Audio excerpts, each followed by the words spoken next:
Welcome back to my channel, everyone. Alright, without further ado, let us dive straight into the recap of Tsukimichi Moonlit Fantasy Part 7. The story begins when Makoto is resting in Asora.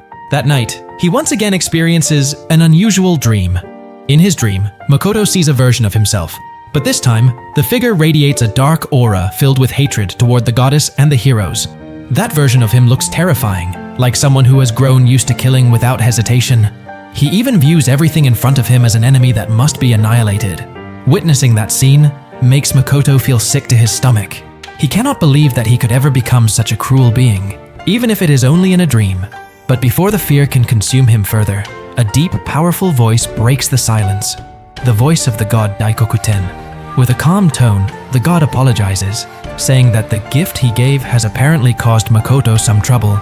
He then explains that what Makoto is experiencing is not just an ordinary dream, but rather a fragment from a parallel version of his own life. Makoto is confused, but Daikokuten continues. He tells Makoto that the nausea he feels comes from receiving fragments of memories and experiences from his other selves in parallel worlds. All of these fragments will eventually strengthen his soul, making him far more resilient than before. However, there is something strange. Normally, the difference between one world and another should not be that extreme, especially not completely opposite. That is why Makoto's case is considered unique, even among the gods. Daikokuten admits that he cannot explain everything in detail, but he reassures Makoto that there is nothing dangerous to worry about. Then, he reveals a shocking fact. Makoto is the only human capable of using creation magic, a power that even most gods do not possess. The current Makoto is completely different from any other Makoto in the parallel worlds. Hearing that leaves Makoto stunned. Daikokuten adds with a smirk that if not for the divine laws restricting them, the gods themselves would have descended into the mortal world just to fight over Makoto. After giving several words of advice, Daikokuten decides to erase all of Makoto's disturbing dreams. Before vanishing, he laughs and says that he cannot wait to meet Makoto in person someday. When that moment comes, he wants Makoto to block his attack using his very own silver arm of creation. Shortly after, the god's presence disappears, and Makoto wakes up in the middle of the night, drenched in sweat. He feels relieved that he did not vomit this time. Although the dream was intense, at least now he knows that Daikokuten has put an end to it. He briefly wonders why a god would go out of his way to help him, but in the end, he decides not to think too much about it. He gets up, washes his face, and returns to bed to continue resting. The next morning, Makoto resumes his daily routine as usual. After finishing his morning archery practice, he heads to the mansion, where Tomoe and Shiki are already waiting by the entrance. Shiki enthusiastically explains the process of making ceramic bowls, a new product that has become one of Kuzunoha Company's best sellers. Meanwhile, Tomoe informs him that something unusual has appeared in Asora and invites Makoto to see it for himself. They soon arrive at a vast area that turns out to be an ocean. Out of curiosity, Makoto tastes the water, and indeed, it is salty, just like real seawater. Immediately afterward, a short message appears before vanishing the moment he reads it. The message is from the god Susanoo, congratulating Makoto on his growth and revealing that the ocean itself is a gift from him. From that moment, Makoto begins to realize something. The god Daikokuten gave him those strange dreams as a form of training to strengthen himself, while Susanoo gifted him a vast ocean as a sign of acknowledgement. That means the only gift left undiscovered is the one from goddess Athena. A few days later, Makoto notices strange trees suddenly sprouting in several areas of Asora. He suspects that they might be Athena's gift. Without wasting any time, he orders Shiki to investigate those trees, while Tomoe and Mio are assigned to observe the condition of the newly formed ocean that now decorates Asora's landscape. Meanwhile, Makoto stands at the edge of that new sea, gazing at its calm surface that shimmers under the light of the sky, so peaceful that anyone who sees it would want to rest there for a while. Initially, Makoto truly intends to relax for the day, but that plan collapses instantly. His schedule suddenly becomes packed. He has to manage business in the demon territory, inspect the condition of the ocean, and prepare for his upcoming visit to Laurel. With no other choice, Makoto decides to postpone his rest and start working right away. Amidst his busy thoughts, he remembers one thing. His original purpose in Rotsgard was simply to check on Root.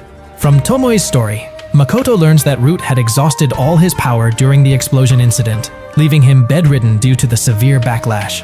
Makoto lets out a small sigh, calling the old dragon an idiot, but still decides to visit him while taking care of other matters in Rotsgard.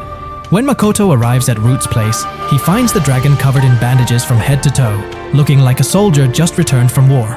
Also present in the room is Zara, who seems to have just finished a conversation with him.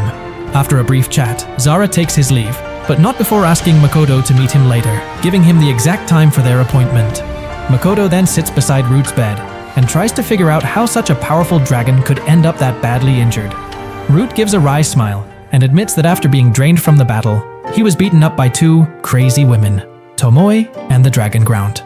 Both of them apparently enjoyed every punch they threw at him, leaving his body in need of a full month of recovery. Hearing that, Makoto can barely suppress his laughter. In his mind, Root probably deserved it. Their conversation then shifts to another topic, the incident when Root was summoned using the holy weapon. Root admits that he is curious how Makoto managed to stop his massive attack at that time. Thinking quickly, Makoto realizes that it would be unwise to mention his creation magic, so he decides to lie. Calmly, he explains that it was the result of teamwork between himself, Shiki, and Mio. He merely adjusted his magic armor, and the rest was handled by Shiki. However, Root does not seem entirely convinced. He narrows his eyes, studying Makoto's expression, before suddenly letting out a low, strange chuckle while repeating Makoto's words. Sensing the change in atmosphere, Makoto swiftly shifts the topic to something more practical, the list of potential adventurers who could be dispatched to Kaleneon. Root looks up at the ceiling with a weary face and admits that he has not fully recovered yet. He then advises Makoto to head home for the day because the list he is looking for has already been entrusted to the receptionist. He also reminds Makoto to meet Zara afterward. Following that suggestion, Makoto retrieves the document from the receptionist and heads straight to Zara's office. Upon arrival, the atmosphere becomes serious once again. Zara begins to explain the current state of the trading world, also praising Eris and Aqua for representing the Kuzunoha company so well during the merchants' meeting. Afterward, he offers a new business collaboration, which Makoto responds to with a subtle, confident smile. After the agreement is finalized, Makoto prepares to take his leave, but Zara suddenly stops him. With a curious expression, he asks whether Makoto has just returned from the sea, because his body carries a strong scent of salt water. He even adds, with an experienced tone, that doing business at sea during winter usually does not go very well. Makoto is momentarily surprised by how Zara can notice that just from his scent. He replies briefly that it is indeed related to a future business plan, so it would be better to keep it a secret for now. Zara seems satisfied with his answer, but still advises Makoto to be more careful and to learn how to hide his honesty in the world of business. Once their conversation ends, Makoto finally bids farewell for real. He walks out of the building, letting out a long sigh. Every conversation with Zara feels like attending an endless economics lecture. When he checks the time, it is already close to noon, the perfect time for lunch. He decides to head to the academy, where his students, Jin and the others, usually gather during their lunch break. He also needs to report to the administration office about the registration of new students. However, the moment Makoto arrives at the academy, he immediately senses that something feels different. The air around him feels alive, yet there is another faint presence, a subtle but unmistakable killing intent. From a distance, he can hear the spirited shouts of students in training. Makoto assumes that this might be the lingering effect of the recent variant monster incident. It has been quite a while since Makoto last visited the academy, as he has been busy assigning Jin and the others to assist with the city's reconstruction. Still, seeing the students' enthusiasm increase like this does not seem like a bad thing. His plan for the day is simple. Just stop by the administration office, take care of some paperwork, and leave shortly afterward. But as it turns out, when Makoto arrives, the academy staff have been waiting for him for quite some time. They look a little annoyed, but Makoto quickly apologizes and explains that he was summoned to the country of Gritonia, which forced him to delay his schedule. Fortunately, the staff members are still patient enough. They hand him a stack of documents and inform him that this time, there are 80 students who wish to be taught by him. Makoto's eyes widen in disbelief. That number is clearly impossible for him to handle alone. He looks down at the pile of papers in his hands with a blank expression, then decides that he will only choose a few students who meet his personal standards. He has absolutely no intention of teaching that many people. After finishing his business with the administration, Makoto strolls toward the cafe where his students usually gather. But when he arrives, he finds a rather chaotic scene. Jin and the others are sitting at a long table eating, surrounded by a crowd of other students glaring at them with envious and hostile eyes. The tension finally erupts when a delinquent student suddenly tries to attack Jin from behind. Without even turning around, Jin counters with a swift motion. The back of his hand smashes into the attacker's face, sending him flying into the crowd. On the other side, Emilia is also attacked by another student wielding a small dagger. However, with incredible reflexes, Emilia dodges and retaliates using her dining fork, striking the assailant and making him scream in pain before collapsing on the spot. Makoto watches the scene unfold and calmly asks what exactly is going on. His students then explain that ever since the variant monster incident, many academy students have become desperate to grow stronger and wish to be trained directly by Makoto. Knowing that Makoto will only accept a limited number of disciples, they have decided to prove their worth in the worst possible way, by attacking Makoto's own students. Makoto's students begin to complain, calling those attackers a bunch of idiots who have no sense of manners. They also start venting about how they have been assigned heavy tasks recently to help with the city's reconstruction. According to them, their group is the only one forced to work hard every single day, while the other students are relaxing. What frustrates them even more is that instead of helping, the academy students actually attack them. Makoto listens quietly before finally responding. He tells them that he never ordered them to assist with the reconstruction every day. What he said was simply to help as much as possible, not to make it a mandatory duty. His words leave everyone speechless. Only now do they realize that much of their suffering was caused by a misunderstanding. Seeing their shocked faces, Makoto smiles softly. He knows that his students are sincere, but they tend to take everything too seriously. He then informs them that he will start teaching again soon, so they should be prepared. However, before that happens, he reminds them that he will soon be leaving for Limia, which means their time together will be limited. Not long after, a nervous female student approaches him, expressing her desire to become Makoto's disciple. With a calm tone, Makoto replies that he can accept new students, but only if they submit an official application. If the girl meets the criteria he has set, he will accept her regardless of her background. Makoto firmly emphasizes that he does not choose his students based on connections or social status. Everything must be decided purely by ability. After saying that, Makoto takes his leave. He then returns to Asora, heading straight to Emma's location to check on the situation there. However, upon arrival, he finds the area already bustling with noise. It turns out that a dispute has broken out between Emma and the Alamera race, a group of small fairies known for being arrogant and easily offended. They demand proper housing, claiming that they have been treated unfairly compared to other races. Emma looks annoyed, but after some consideration, she eventually grants their request. The Alamera immediately cheer with excitement upon hearing her decision. Yet, Emma does not stop there. With a sweet but slightly menacing smile, she adds one condition. The Alamera will receive no protection from Makoto. If they ever wish to be protected, they will have to crawl on the ground and beg for it. The Alamera laugh off her warning and fly away in flocks toward the forest to build their own homes. Seeing that, Emma smiles in satisfaction, but that very smile sends chills down Makoto's spine. He then asks her why she so easily allowed them to settle, even though she seemed furious earlier. Emma looks at him and counters with a question of her own. Does Makoto remember what happened to the monsters that Tomoe once threw into Asora? Makoto recalls and answers that they were all devoured by wolves and wild bears. Emma nods slowly. She explains that since Makoto will not give protection to the Alamera, their status in Asora is the same as that of wild creatures. In other words, if they are not strong enough, they will become part of the food chain, prey to those who are stronger. Makoto falls silent, realizing how harsh the laws of nature truly are in this free world. A moment later, Emma hands him a new list containing the names of aquatic races that wish to live in Asora. Half-humans, mermaids, anemones, and various other sea creatures. Looking at the vast ocean now spreading across Asora, Makoto finally smiles and decides that he will accept them all. Moonlit Fantasy Part 8. This story begins in Asora, more precisely in Sari's room. Under the star-filled night sky, the girl sat in silence with an empty gaze. Her mind felt tangled. There was an uneasy feeling that she could not explain. For Sari, this was certainly unusual. She was known as someone who always acted decisively and never hesitated, even when she once willingly accepted the slavery stigma engraved on her body.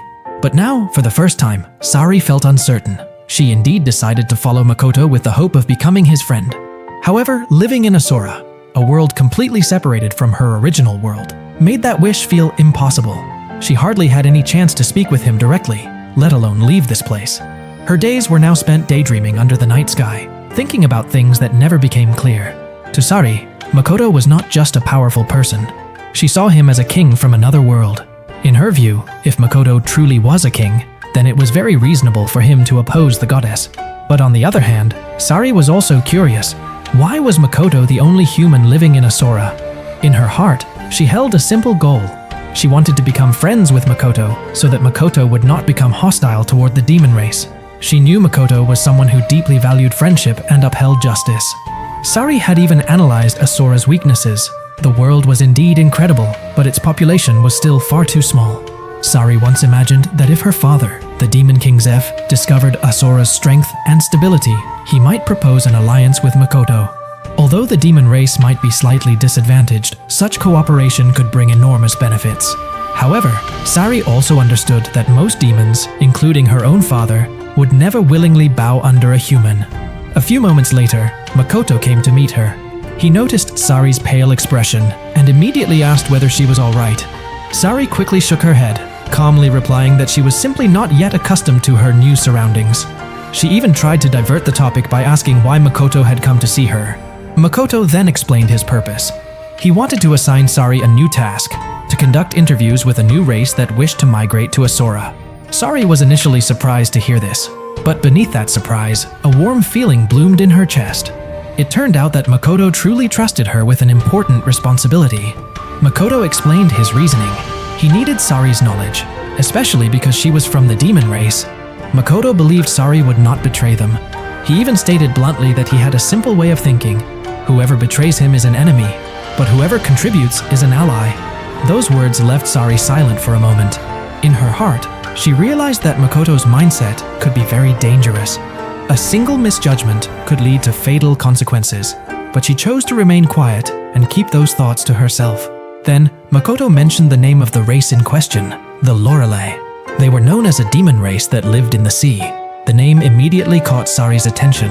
She remembered an old story about a demon family who had fled to the ocean and vanished without a trace. And indeed, Makoto confirmed that the Lorelei might be their descendants. Makoto wanted Sari to act as an intermediary, conducting an initial interview to gather information and understand the Lorelei's wishes before they met him directly. Hearing this, Sari was genuinely shocked. She had just discovered that Asora actually accepted migrating races. Makoto confirmed this. He explained that several races had migrated to Asora from time to time, and if the Lorelei met the requirements, they would be allowed to live there, which meant Sari would finally have companions from her own demon race. Sari then bowed respectfully and declared her readiness. Makoto then added that she would be accompanied by the Gorgon race and the Orcs while carrying out that task. Sari paused to think. In her heart, she wondered whether this escort was purely meant to assist her, or if it was actually a form of supervision. However, in the end, she decided to accept it. She knew this was an important test, an opportunity to prove herself in front of Makoto. With firm determination, Sari accepted the task wholeheartedly. And once their conversation ended, the two of them went their separate ways. After parting with Sari, Makoto did not rest immediately. He headed straight to the place where Shiki was to discuss the new task he had just assigned. Upon arriving, Makoto explained that the investigation regarding the Lorelei race had been entrusted to Sari. Of course, following Shiki's earlier suggestion. Hearing that, Shiki nodded in satisfaction, feeling that his master had made the correct choice. However, their discussion did not stop there. The two of them went on to talk about the latest news concerning the Al-Elamera race, who were apparently experiencing misfortune. Shiki explained that when the Al-Elamera tried to search for a new place to live in the forest, on the very first day, they accidentally entered the wolves' territory without permission. Hearing this, Makoto could only let out a long sigh. He remembered how he himself had once experienced a similar situation, small mistakes that led to disaster. As a result, the Al-Elamera scattered while fleeing, and now their numbers had drastically decreased. Most of them seemed to have been caught by the wolves, while the rest managed to return to Emma in a state of utter terror. Makoto took a moment to reflect. He knew that the wolves living in that region were not weak creatures. They were intelligent and powerful predators, perhaps the strongest in the forest. Even races as strong as the orcs and the lizardmen could be in danger if they fought those wolves directly. Therefore, the conclusion was clear. The Al-Elamera had recklessly ignored the warning signs from those wolves. After that, Makoto shifted the topic and asked Shiki about the cause of the destruction of the old forest that used to be the Al-Elamera's home.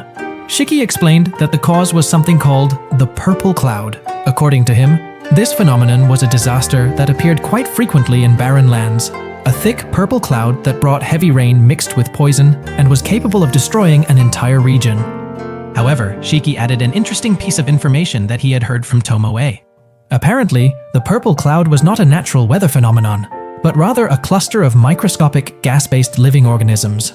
Normally, they were not dangerous, but if their numbers grew too large and exceeded the threshold, they would merge into a massive entity and become a large-scale disaster. Makoto, after hearing that explanation, was immediately intrigued. If those were truly living creatures, then they could be exterminated, could they not? But Shiki had a different opinion. If the cloud was made up of gas particles in an uncountable quantity, killing them one by one might be impossible. Makoto became even more curious and said that he wanted to witness the phenomenon with his own eyes. Shiki actually wanted to join him, but he was currently busy with academic matters. Makoto suggested asking Tomoe or Mio to go collect a sample, but Shiki refused. He knew that both of them were also preoccupied with other responsibilities. In the end, Shiki recommended that Makoto ask for help from the winged race to gather additional information regarding the cloud. Makoto agreed with that suggestion. He even briefly thought that this phenomenon could become an interesting topic to discuss at the academy later. However, Shiki dismissed that idea. According to him, the purple cloud very rarely appeared in human territories, especially near the royal capital. Therefore, that research would not be very useful for now. Hearing that argument, Makoto could only smile faintly, impressed by Shiki's rational way of thinking. In his heart, he even thought that perhaps all classes at the academy should simply be entrusted to Shiki. A few moments later, after receiving a report from the winged race, Makoto finally decided to witness the phenomenon directly. He then departed together with Tomoe toward the area where the purple cloud had appeared. When they arrived, the sight before them was truly astonishing. In the middle of the vast barren land, a massive cumulonimbus cloud towered high, glowing with a deep violet color. Its size was enormous and stood in sharp contrast to the bright blue sky surrounding it. Tomoe explained that they were currently in the eastern region, at the border dividing the mainland from the Laurel Union. The purple cloud appeared to be slowly moving toward the Laurel Union. Makoto remembered that Laurel was the place where Hibiki Senpai and Lime were currently located. Tomoe confirmed this, although she added that she had not been able to contact Lime for several days. She suspected that the heroes' party was probably on their way back to Limia. While continuing to observe the cloud, the two of them began chatting casually. Makoto praised Hibiki's abilities when she was still on Earth, calling her an extraordinary person. However, for Tomoe, that evaluation was too excessive. From the perspective of a fighter, Tomoe believed Hibiki was more suited to becoming a politician, whereas Makoto himself was far superior in terms of power and combat instincts. She even reminded Makoto to avoid placing excessive sympathy on humans just because they came from the same world as him. Not long after, Makoto raised his bow. He stared at the cloud with seriousness. He felt that the phenomenon was far too dangerous, especially because it was already very close to the Laurel region. Tomoe was confused as to why Makoto wanted to go through the trouble of removing the cloud. According to her, Laurel had no connection whatsoever with Kuzunoha, so there was no reason for them to interfere. However, Makoto explained that Laurel had sheltered many Japanese people who had been transported into this world. Therefore, he felt a small sense of responsibility to help. Tomoe still did not completely understand that reasoning, but she chose to remain silent. Makoto then used his Sakai ability to locate the dense core within the cloud, and once he found it, he released an arrow. In an instant, the light pierced through the sky, creating a large hole in the body of the purple cloud. Slowly, the mass of the cloud began to unravel and disperse in various directions. However, at the same time, Makoto felt something strange. A bad premonition emerged within him. Even though he felt uneasy, he decided to wait for Lime's report regarding the situation in Laurel to ensure everything was safe. After finishing his business, he returned to Asora. The next day, the scene shifted back to Rotsguard Academy. This time, Makoto was giving a special lesson to Jin and his group. He informed them that today's training would be slightly different. They would face a new type of monster. After giving a brief explanation, the whole group moved to the Academy's wide open field. Makoto and Shiki stood before their 7 students. While around them, the other Academy students had already gathered with great enthusiasm. Many of them were curious about what kind of training they would witness this time. Even though Makoto had warned them to keep their distance so that they would not get hurt, the spectators still remained in place, not caring about the risks. And at that moment, Makoto summoned 2 familiar sparring partners, Emma and Agares. The atmosphere instantly turned serious. The battle between Makoto's 7 students and the 2 powerful fighters from Asora officially began. Once the signal was given, Jin and Daina immediately charged forward. However, their steps halted when Agaris's body suddenly emitted a dark red glow. Daina instinctively slowed her movement, while Jin raised his sword in full alert. Without saying much, Agaris took his stance and dashed forward, swinging his spear with tremendous power. A storm of energy formed from his attack, followed by a combination of magic from Emma, making the assault even more destructive. Jin and Daina were pushed back, but both of them managed to endure it without receiving serious injuries. On the other side, Misura, Izumo, and Shift quickly moved to create barriers to protect their teammates. However, Agaris's power was far too great. Within seconds, the 3 layers of barriers shattered into pieces. Misura tried to block the direct attack with his sword as Agaris's spear struck with overwhelming force. The impact cracked the ground around them. Misura nearly lost his balance, but he managed to dodge at the last second. A moment later, a magical earth trap activated, restraining Agaris's movements. Seeing that opening, Izumo and Shift immediately unleashed a combination of fire attacks that spiraled into a massive tornado, hitting Agaris repeatedly. Even magical arrows were launched from multiple directions. However, with his swift reflexes, Agaris deflected every single arrow using his spear. Meanwhile, Daina attempted to attack Emma from another angle with her dagger. But what she struck was nothing but an illusion. Emma vanished as if dissolving into the air, then reappeared behind them with a spell that sent Jin flying high into the sky. In the blink of an eye, Daina was frozen into an ice sculpture. Misura was buried into the ground, until only his head remained visible, and Izumo fell asleep due to the effect of her magic. And just when everything seemed over, a loud voice suddenly echoed from above. Yuno shouted, "Rocket kick!" before diving down at high speed, crashing into the ground with a dramatic impact. Emma narrowly dodged it. But what shocked everyone was not the attack, it was what Yuno was wearing. The entire field fell silent. Even Makoto stared at her with an indescribable expression. Yuno stood in the cloud of dust, wearing a full suit of dark red armor with a design that was far too flamboyant. The armor looked imposing, but also for some reason ridiculously silly at the same time. Makoto recognized it instantly. It was one of Mio's creations, an experimental armor he had once seen back in the Kingdom of Limia. Yuno proudly introduced the armor as her main equipment, named Excavator, a gift she had received from Mio through Baron. Makoto, still staring in disbelief, could only ask in a flat tone what Yuno had traded to obtain that embarrassing thing. With innocent honesty, Yuno replied that she traded 4 volumes of her mother's local Laurel cooking books. She even added that Mio had given her an additional storybook explaining the lore behind the armor. Makoto immediately stiffened. A dark aura slowly enveloped his body, making the air around them feel heavy. Without saying much, he stepped forward and stopped the battle. With a cold expression and a faint smile that barely hid his anger, Makoto stared at Yuno, who was still proudly smiling inside her red armor. And in the next second, Makoto punched Yuno's helmet so hard that the girl was driven straight into the ground. One punch was not enough. Makoto continued striking the helmet repeatedly until Yuno was completely buried, with only a small part of the armor still visible on the surface. Makoto took a deep breath, trying to suppress the overwhelming embarrassment. To him, the armor was not just strange, it was humiliating.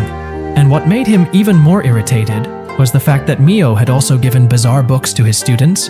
He immediately instructed Amma to search for every book that Mio had created before those fantasy books from his world spread throughout the entire academy. In his heart, Makoto began to think about something even more frightening. Was it possible that Mio had produced more ridiculous armor like that and offered it to the outside world? And as if the universe wanted to answer his worries, Shiki suddenly arrived and interrupted the conversation. With a serious expression, he reported that the Kingdom of Limia had just sent a message to the Kuzunoha company. Its content made Makoto almost lose his words. They had placed a large order for armor. Makoto fell silent for several seconds, trying to process what he had just heard. A wave of anxiety immediately washed over him, and without any hesitation, he rushed back to the company to make sure it was not already too late. Meanwhile, on the other side of the story, the focus shifted to Lime, who was currently traveling with Hibiki's party. There was a strange feeling bothering him, as if he himself did not even know why he suddenly ended up in the middle of the heroes group. From their conversations, it was revealed that Lime actually knew Navel. He was even shocked when he learned that Navel had once been part of Hibiki's party before dying in battle. While walking with the group, Lime began to realize something. Without noticing it, he had become captivated by Hibiki's charm. There was something about Hibiki's hero's path, a charisma that naturally made people want to follow her. However, behind that admiration, Lime was also haunted by guilt. He realized that he had ignored many calls from Tomoe. As a subordinate of Makoto and Tomoe, Lime knew he could not act carelessly. He owed both of them greatly and must not show even the slightest hint of betrayal. With his mind in chaos, Lime sat alone in the forest to calm himself. However, without him noticing, Hibiki suddenly appeared. Hibiki was impressed that Lime sensed her presence, even though she had tried to conceal her tracks. They talked for a while, and the mood between them felt rather relaxed. Then, Hibiki informed him that they had received new information regarding the appearance of the purple cloud. Hibiki's group was ordered to head toward the location, and she asked for Lime's help in dealing with the situation. For some reason, when Hibiki asked him like that, there was a strange urge in Lime's heart that made him want to help her. During their conversation, Lime joked that Hibiki should remember all the help he had given her. Hibiki casually replied that she would remember it, and if necessary, she would even marry Lime as repayment. Hearing this, Lime immediately took it as a silly joke. He explained that he was a lover of women, but he never considered marriage. Hibiki fell silent for a moment, as if startled by the sudden rejection, before showing a slightly exaggerated sad expression. However, the moment quickly passed, and they returned to focusing on their mission. Shortly afterward, Hibiki's party and Lime finally faced the purple cloud directly. They attempted to destroy it, but their efforts produced no results. After several failed attempts, the group began considering retreating to come up with a new plan. At that moment, Lime thought hard before finally deciding to contact Tomoe. He explained the condition of the purple cloud that had appeared around the Unilaurel region. Lime also mentioned that Hibiki had the potential to become a strong ally for Makoto. However, Tomoe's response was different from what he expected. Tomoe warned him that Hibiki was the type of person who could potentially harm Makoto. She emphasized that Makoto was extremely cautious toward politicians.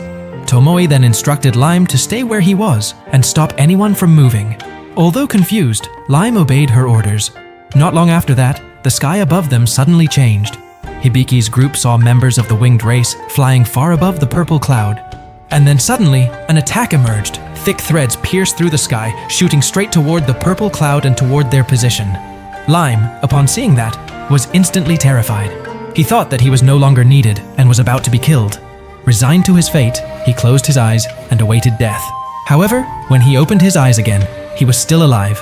Instead, the purple cloud had vanished in an instant, completely destroyed by that attack. Lime quickly realized that there was only one person capable of performing such an attack, Makoto. The thin threads that remained had even pointed toward Hibiki's party for a moment, leaving them frozen in place. That power was too immense, too overwhelming. For Lime, that moment felt like a harsh reminder. It was proof that Makoto was his master, a being far above him. He reaffirmed within himself that he was a member of the Kuzunoha company, and he would never turn away. Hibiki, who had witnessed that terrifying attack from such a close distance, could not hide her fear. Her hands were trembling. She asked whether that power belonged to Lime. Calmly, Lime explained that he had only consulted with someone. That person was the one who erased the cloud. Hibiki immediately suspected that the person must have been from the Kuzunoha company. After everything settled down, Lime prepared to leave. However, before he departed, Hibiki asked him for one last thing. If Makoto ever came to Limia someday, she wanted Lime to come as well. Lime replied that he would only go if he received an order from Makoto. Hibiki then added that she wished to meet Lime again someday, whenever possible. Lime responded calmly that such decisions belonged to his superior, not to him.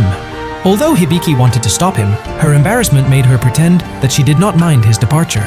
In the end, they parted ways with unspoken feelings lingering between them. Moonlit Fantasy Part 9. The story begins when Makoto is already scheduled to depart for Limia. He tries to stay positive, hoping that the troublesome matters regarding this state visit will soon come to an end. However, before he can actually leave, he still needs to settle several important things in Asora, especially matters related to race migration and other administrative work. Here, it is explained that every race wishing to migrate to Asora is always given a trial period first. They are given several days to survive in Asora's environment. If they are able to endure it, then that means they are suitable and safe to live there. Because of this system, all races currently living in Asora are indeed races that truly match the conditions of the environment. One example can be seen when Makoto is conducting the selection for sea-dwelling races. All races applying for migration are placed directly in Asora's ocean as their initial test. There, they must survive against natural monsters such as giant sharks, massive octopuses, and other sea creatures. If they are able to overcome all of that, only then can they move to the next stage. Several interesting races also catch Makoto's attention. There are the Lorelei, whose appearance resembles humans and who can live comfortably along the coast. There is also the Neptune race, which Makoto finds rather amusing. Their bodies look like fish, but they have human legs, the complete opposite of mermaids. They can even run quickly on land. Among the many races participating in the selection, ranging from mermaids, seahorses, to sea serpents, almost all of them pass to the next stage. Only a few withdraw because they cannot handle the giant sharks and octopuses that naturally inhabit Asora's ocean. Tomoe also reports that so far there have been no conflicts between the races, and everything is progressing peacefully. Since most of them managed to survive, all of these races finally proceed to the next stage, a direct interview with Makoto. After finishing all of that, Makoto and Shiki continue discussing several other matters, including the progress of Makoto's students.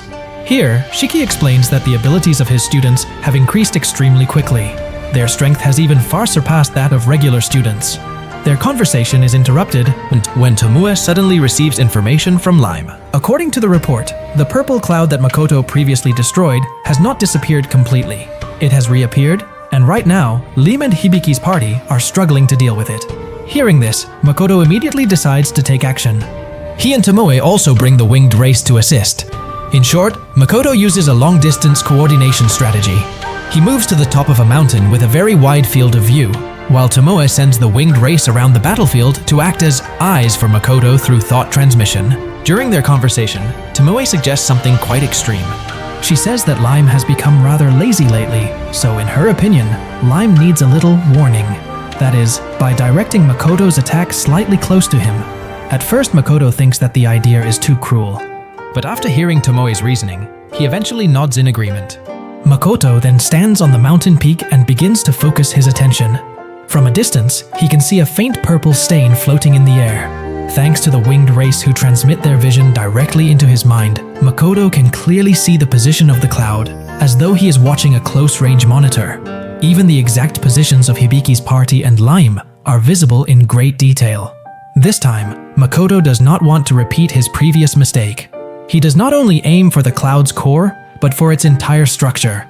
With full concentration, he marks every point, every knot, and every element that forms the cloud. He then replaces his arrow with an amber arrow, an arrow capable of holding a large amount of magical power. Inside his mind, the image of the cloud transforms into thousands of target points.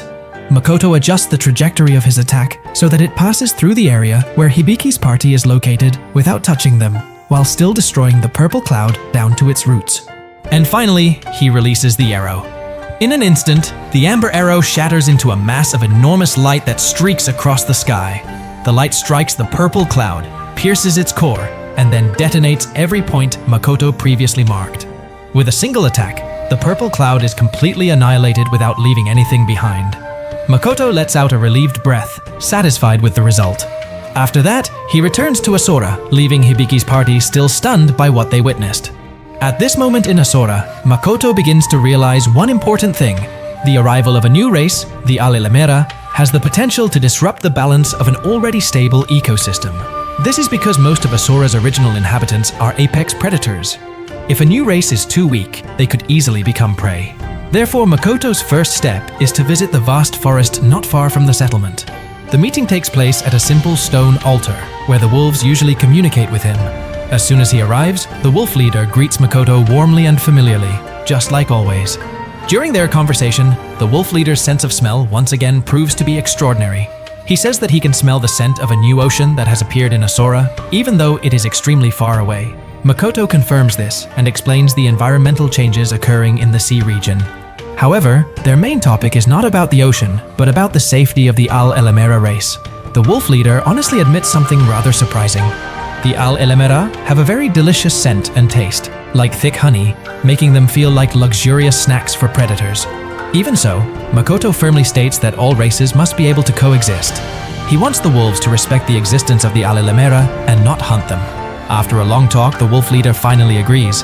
He promises that he will not hunt the Alelemera out of respect for Makoto. He even agrees to warn the bear clans, famous for their love of sweet food, to stay away from the little fairy-like race.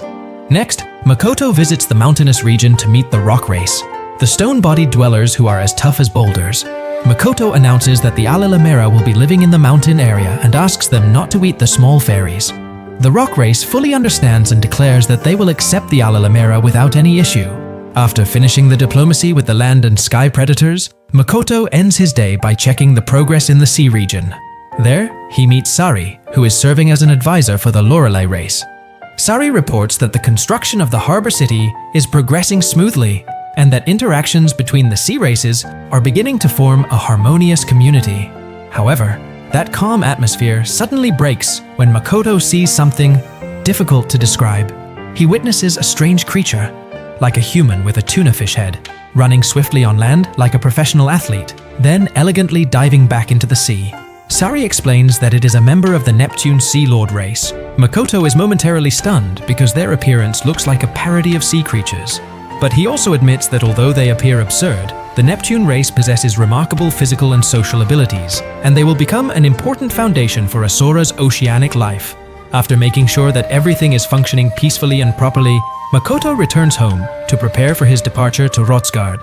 The next day, Makoto undergoes traditional Japanese archery training. The practice completely drains his stamina. The fatigue spreads throughout his entire body. Even so, the pain feels familiar and comforting. Physical suffering that, for some reason, he always longs for because it reminds him of his days living in Japan. Beside him, Tomoe has also completely run out of stamina. She changes her position from sitting cross-legged to lying on the ground while gasping for air. Makoto realizes that he might have gone too far with his training demands this time. They are training inside an isolated space created by Tomoe, a highly realistic replica of a Japanese environment. Normally, Tomoe can only maintain this space for 6 hours. However, today they forced it to remain active for 10 full hours. This is possible because Makoto transferred a large amount of mana to Tomoe, the same method he has used before with Mio and Shiki. However, that mana transfer experiment caused a small incident. Tomoe had been hoping that her hair would turn pitch black like Mio's and Shiki's after receiving Makoto's mana. For Tomoe, black hair is the symbol of a true samurai, cool, dignified, and full of authority. Unfortunately, the result is different. Tomoe's hair turns bright silver instead, leaving her very disappointed because she is the only one who does not obtain black hair. After that brutal training session finally ends, Makoto begins to feel his body recovering, thanks to Asora's environment which always restores stamina quickly. Therefore, Makoto wants to continue training a little more. For him, the sensation of pushing his body to its limit is the only way to erase the insecurity that has haunted him since arriving in this world. He is always afraid that his archery skills and techniques might slowly deteriorate if he does not constantly push himself to the extreme. But suddenly, Tomoe, still trying to steady her breathing while wiping her sweat, breaks the silence. She complains that her body is not as strong as Makoto thinks, and she hopes that physical tasks like this should be assigned to Shiki instead. Even though she looks truly exhausted, Tomoe still follows her master's request. In the end, they come to a compromise. This kind of insane training session will only be conducted once every 10 days. After calming down, Tomoe asks what Makoto is actually trying to achieve by training so intensely.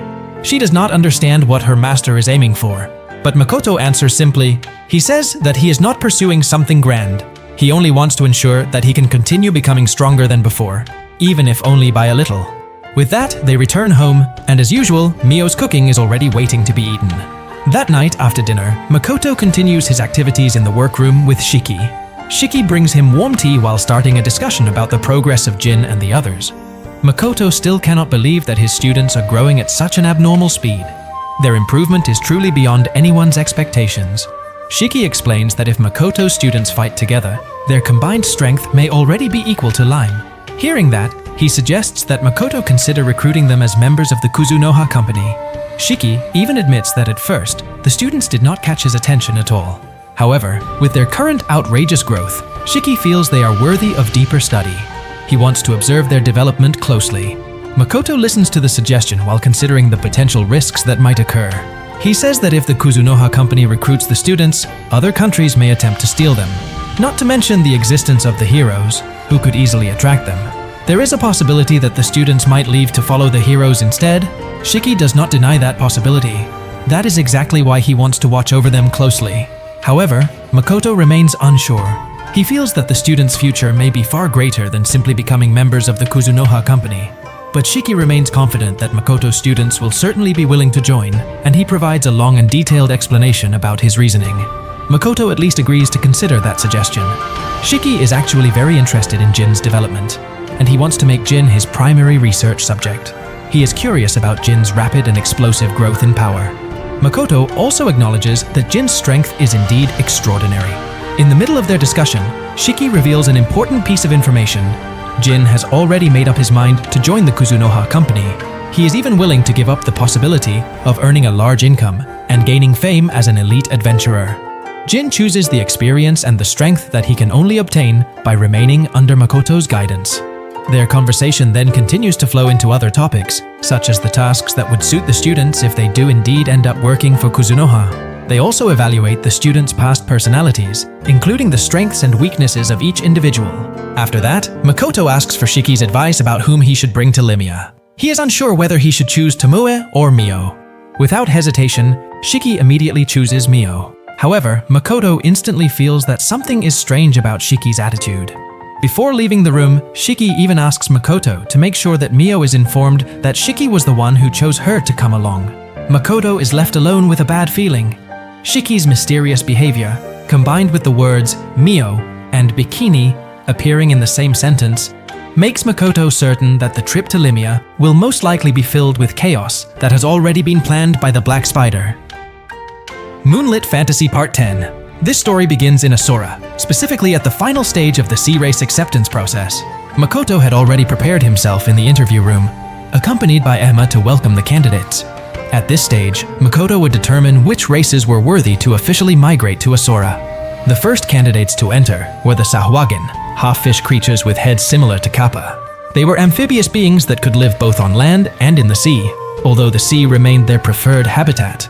Makoto immediately gained a positive impression from their peaceful way of life and their unique ocean farming system. Throughout the interview, Emma did not stop smiling at all, which indicated that the acceptance process for the Sahuagin went very smoothly. A moment later, it was the mermaid race's turn. Makoto was initially confused about how to interview them on land, since they had fishtails. However, Emma explained that the mermaids used a special medicine available on the market that temporarily transformed their fins into legs, although the side effect was a mild fever after usage. When the interview started, the atmosphere was slightly awkward, but it turned out that the mermaids possessed very friendly personalities. They also explained that recently, human fishing activity had increased drastically. To avoid conflict with humans, they decided to move to Asora. Hearing this reason, Makoto became even more convinced that they were suitable to become part of Asora. The next race to arrive was a group of giant turtle-like creatures called the Blue Moon. They were known for their love of exploring the vast ocean. Only one individual from the Blue Moon race decided to migrate to Asora. Even so, Makoto welcomed him warmly, considering that his presence would bring a new variety to Asora's diversity. After that came the Scylla, sea creatures who wore clothing similar to sailor uniforms. The Scylla race was famously known for attacking humans in the ocean. The individual who came to Asora was named Levi. Emma was confused about why Levi had come to a place with no humans, considering that the only human in Asora was Makoto. However, Levi immediately explained that she was different from the other Scylla. For Levi, attacking humans was extremely boring because humans were considered far too weak. She sought a new challenge, wanting to fight strong races, and Asora was the perfect place for that. Makoto instantly sensed Levi's true nature, a battle maniac through and through. Even so, he reminded her that anyone living in Asora must follow the existing rules. Levi accepted that condition without any protest. Before leaving, she added that if a great war ever happened in the future, she wanted Makoto to bring her along. Levi then left the room laughing loudly, completely displaying her fierce and battle-hungry personality. Next, the Siren race arrived. The upper half of their bodies resembled women, but their lower halves were that of birds. Unlike Makoto's imagination of humans with wings on their backs, the Siren had wings that replaced their arms, making them closer to avian creatures than humanoids with wings. After that, it was the Lorelei race's turn. They were categorized as demons, but they lived near aquatic territories. This time, Makoto was truly helped by Sari's work, as she had prepared complete documents about them. The interview went smoothly. Makoto only needed to confirm the information that had already been neatly arranged by Sari. From the discussion, Makoto learned that the Lorelei possessed a unique ability. they could play musical instruments and combine them with magic. Makoto then explained that Sari would be heavily involved in managing their affairs in the future, although not frequently interacting with them directly because she also had other duties. After hearing this explanation, the Lorelei seemed to understand, but at the end of the interview, they actually cried. It turned out that living as a demon race was extremely difficult. Even after moving to the sea to avoid conflict, their situation had not improved much. However, unlike their past experiences, when they heard that they would be taken to Asora, their expressions immediately turned bright with happiness. For them, Asora was like a sacred land, the paradise they had longed for all this time. After finishing the interviews with the previous races, Makoto and Emma were now preparing to welcome the final candidates from the sea race group, the Neptune race. Their forms were quite unique. Some resembled tuna, others resembled crabs, and even whales. Based on the brief information they brought, the Neptune race was known as the Protectors of the Sea, natural guardians who maintained the balance of the underwater ecosystem. At this moment, something that humans had never known was also revealed. Deep under the ocean, there had always been wars between races that never reached the surface. And the Neptune race itself was currently in a complicated situation. The leader of their delegation, Sir Whale, was one of the two heirs to the throne. In short, his sibling was chosen as the king instead of him, even though most of the citizens actually preferred Sir Whale. This difference in support eventually caused internal conflict until Sir Whale was exiled and continuously hunted by groups from his own village. In order to survive, he was even forced to build a hidden village to protect his followers. Because of that, the migration invitation from Asora came at the perfect moment. Sir Whale and his subordinates finally had the chance to avoid a war that they almost could not escape. During the interview session, negotiations were unavoidable. Sir Whale submitted two requests. First, he wanted his group to participate in the Asora ranking, a competition that measured the abilities of each race. Second, they requested the right to remain uninvolved in battle if Asora was ever attacked by the Neptune forces led by Sir Whale's sibling. If such a conflict ever occurred, they would choose mass suicide rather than side with either faction. The decision sounded extreme, but for Sir Whale, that was their last form of loyalty and honor. Makoto listened to everything seriously. After considering their requests and understanding their position, Makoto finally accepted the Neptune race as new residents of Asora. With that, the entire interview session officially came to an end. And now, Asora's population finally surpassed 2,000 individuals. Makoto realized that the more races that arrived, the greater the responsibility he had to carry. Meanwhile, in another place, while Makoto was still busy interviewing the sea races, Shiki was meeting with Jin, Iberia, Shif, and Yuno. Shiki announced that several students would be recruited to become part of the Kuzunoha company. Jin immediately looked delighted. For him, even though the salary offered was not large, access to Kuzunoha's advanced equipment was a reward that could not be measured by money. Shif and Yuno also looked happy. They felt that opportunities like this would not appear anywhere else. 3 students received good news. And now, Shiki shifted his focus to the one remaining student, Iberia. Shiki then asked the other 3 students to leave the room, leaving Iberia alone. With a flat tone, Shiki conveyed that according to Makoto, Iberia's abilities were not needed in Kuzunoha. He explained that Iberia's capabilities were already near their limit, and further growth would be very difficult to achieve. Hearing that, Iberia's expression dimmed instantly. She tried to defend herself, attempting to convince Shiki that she was capable of contributing. However, Shiki remained firm. He even warned that if Iberia worked in Kuzunoha in her current condition, the chances of her dying during a mission were very high. He added that many places wanted Iberia, so she did not need to force herself to join Kuzunoha. Even so, Iberia remained adamant. She refused to work in the Gritonia Empire because she hated the female hero there. She also could not go to Limia because of a past incident where she killed a noble. For her, the only place worthy of her was Kuzunoha, and the only person she wanted to follow was Shiki. Seeing Iberia's determination, Shiki asked one final question that was truly frightening. Was Iberia willing to throw away her humanity? And without a single moment of hesitation, Iberia answered yes. She was willing to do anything, to become anything, as long as she could remain at Shiki's side. Hearing that answer, Shiki finally decided to assign Iberia to work together with Lima. But he also warned her that in order to stand on the same level as Lima, Iberia would have to endure an extremely brutal process. Iberia would suffer and be tormented, but she nodded with shining eyes. She said that she was ready. As soon as Iberia left the room, Shiki remained frozen in place. He knew that he had been cruel, But at the same time, a part of him was not ready to let go of the wild cat named Iberia. Meanwhile, in the Asora kitchen, the atmosphere suddenly heated up when Tomoe approached Mio, who was cooking alone. Tomoe came with full suspicion, trying to uncover Mio's plan to go with Makoto to the Kingdom of Limia, with no one else accompanying them. She questioned why Mio kept forbidding her from joining, and moments later, the two of them became involved in a small argument. Tomoe repeatedly emphasized that she wanted to go to Limia as a precaution, especially because Makoto and Hibiki would meet. Tomoe was worried that something undesirable might occur, and she doubted Mio's ability to anticipate complicated situations. However, Mio remained unmoved. For her, the journey had to be done by the two of them alone. There must not be anyone else. With a cold expression, Mio revealed that she was disgusted by humans who believed that they were on the same level as Makoto. While holding a knife in her hand, she said that she wanted to show the humans that they were not worthy of being in the same position as her master. Her voice sounded calm, but the aura surrounding her was enough to make anyone swallow nervously. In the end, Tomoe chose to yield. She agreed not to join, but she gave one condition: Mio must bring Lime. According to Tomoe, Lime was someone who could act as a stabilizer and would be very useful to Mio.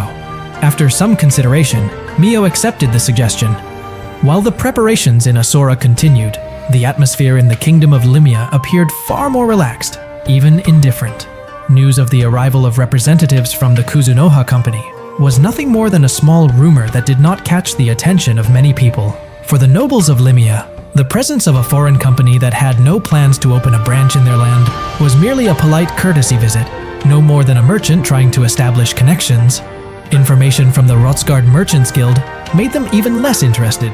The kingdom had indeed sent an official request, but because there was no major business opportunity, many nobles reacted coldly. Only a handful of people paid attention to this visit, including Prince Joshua, Hero Hibiki, the Hopelace family, and even the King of Limia himself.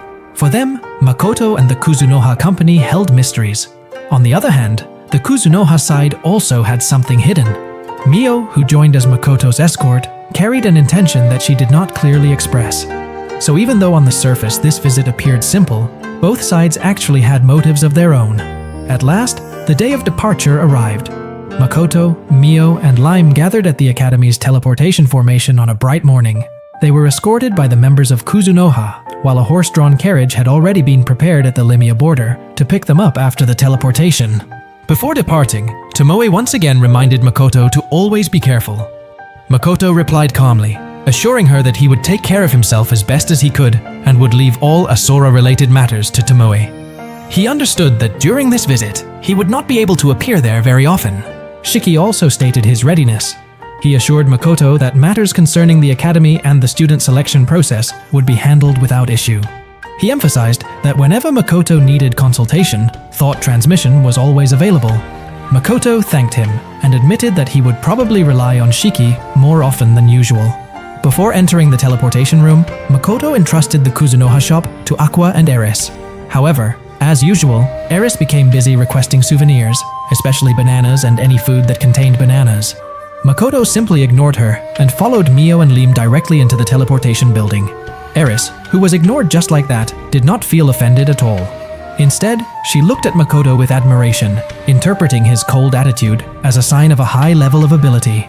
However, Aqua, who was more realistic, immediately shattered her fantasy by telling her that Limia did not have any bananas. Unexpectedly, the two Forestoni ended up starting a small argument about those bananas. Moonlit Fantasy Part 11. The story begins after Makoto's departure. In one quiet corner of the academy, Tomoe invites Shiki to have a private conversation. For the past several days, Tomoe has noticed a small but clear change in Shiki's behavior, especially during their farewell moment with Makoto earlier.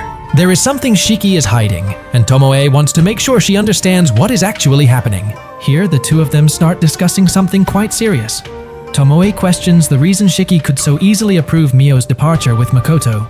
Shiki does not respond immediately, but it is obvious that Mio offered him something that caught his interest, and that alone is enough to make Tomoe suspicious. Their conversation goes deeper when Tomoe begins bringing up Shiki's true intentions. All this time, some of his actions have looked suspicious, especially when Shiki approached Iberia. Tomoe remembers how Shiki once claimed that his words to Iberia were direct messages from Makoto, when in fact Makoto never said anything like that. For Tomoe, that is already a subtle form of betrayal, even if Shiki did not do it with bad intentions. Hearing this, Shiki immediately defends himself. He emphasizes that betraying Makoto is something absolutely impossible for him. He is now bound as Makoto's subordinate, and he has no reason to ever turn against him. Shiki explains that he simply felt Makoto's judgment of Iberia was too harsh if it was heard directly by the student herself. According to him, Makoto's flat tone and his lack of concern for feelings could be extremely hurtful. Moreover, ever since he became human, those emotions have only grown stronger inside him. Shiki also admits that he has started to develop a deep attachment to his students. He wants to protect their feelings, even if that means he needs to twist Makoto's words a little, so that they sound gentler and more encouraging. For Shiki, what matters the most is that the relationship between Makoto and the students remains good.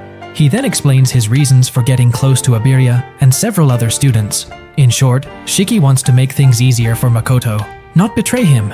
After hearing all of this, Tomoe finally begins to understand Shiki's position. She realizes that Shiki's past as a lich who conducted countless experiments is now clashing with the human emotions that have started to grow within him in the academy environment. Tomoe can see that Shiki is struggling to find his own balance. The conversation continues, and this time, Tomoe brings up something even more sensitive: Makoto's perspective toward humans. Tomoe knows that one of Shiki's main goals is to change how Makoto views humans. All this time, Makoto is indeed against discrimination between races, but without realizing it, he actually shows a quiet dislike toward humans. Even the demon side, such as Rona, could sense that and ended up trusting Makoto for that very reason. For Tomoe, the root of that dislike is clear.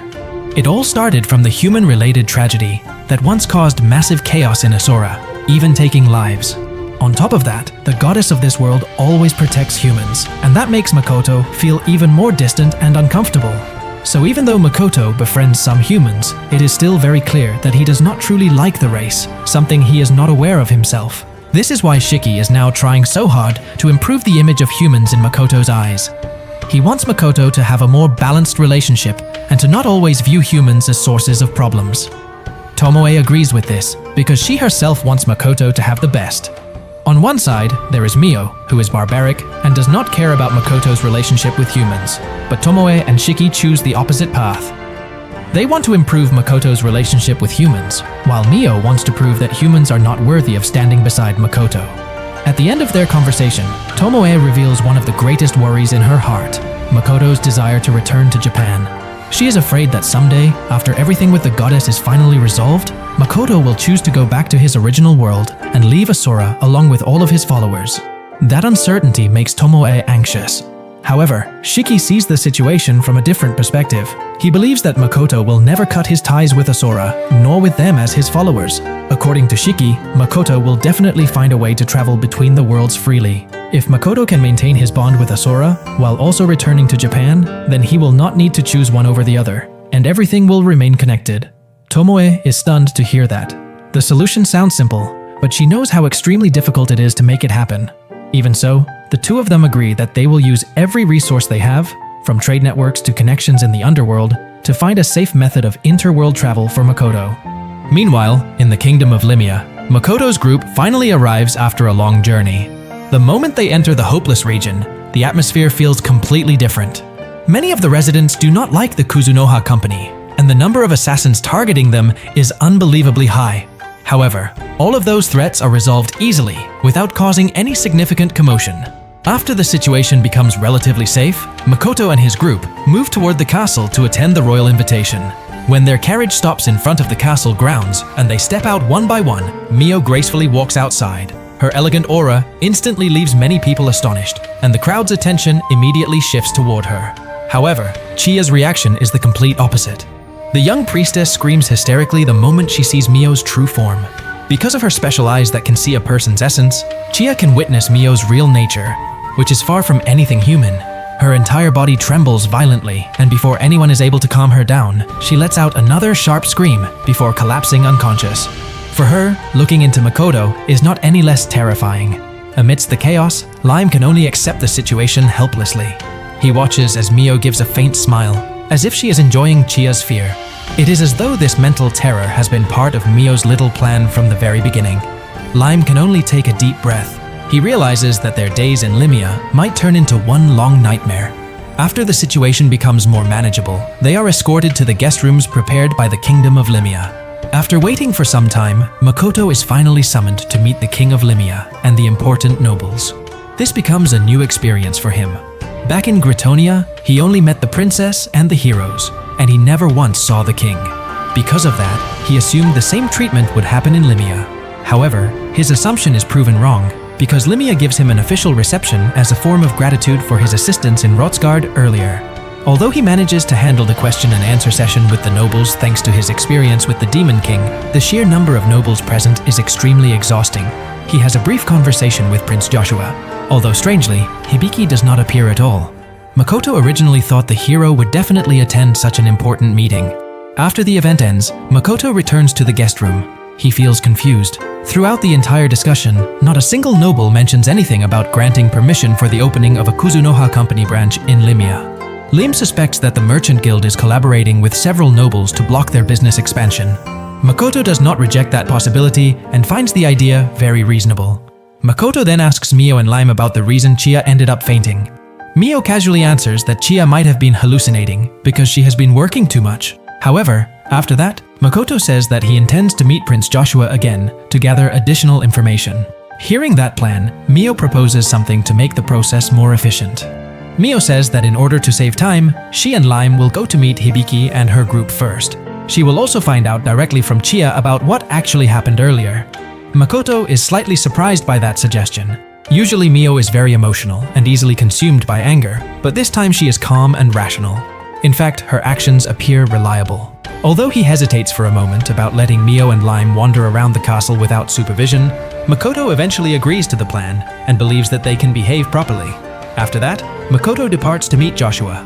Once Makoto leaves, Lime finally gathers the courage to ask Mio about what she actually intends to do to Chiya. He explains that he previously only informed Tomoe about Chiya's special ability, the ability to see a person's essence or true form. Mio then admits that she intentionally showed her true form, the legendary black spider monster. No wonder Chiya instantly became terrified and fainted. According to Mio, it is time for these humans to stop belittling Makoto. In her eyes, humans have been treating Makoto as if he is an ordinary person. Because of that, she purposely shows a bit of terror so they can understand that Makoto is not someone who deserves to be underestimated. With an annoyed tone that still sounds gentle behind her smile, Mio states that humans need to feel a little terror so they can understand their true place. Long story short, Mio and Lime immediately teleport to Hibiki's location, who at that time is in Chiya's room. Chiya is still unconscious on the bed, her face pale as if she has just awakened from a long nightmare. Hibiki, who is watching over her, is extremely shocked when Mio and Lime suddenly appear without any warning. The room becomes silent for a moment, but soon they begin to speak.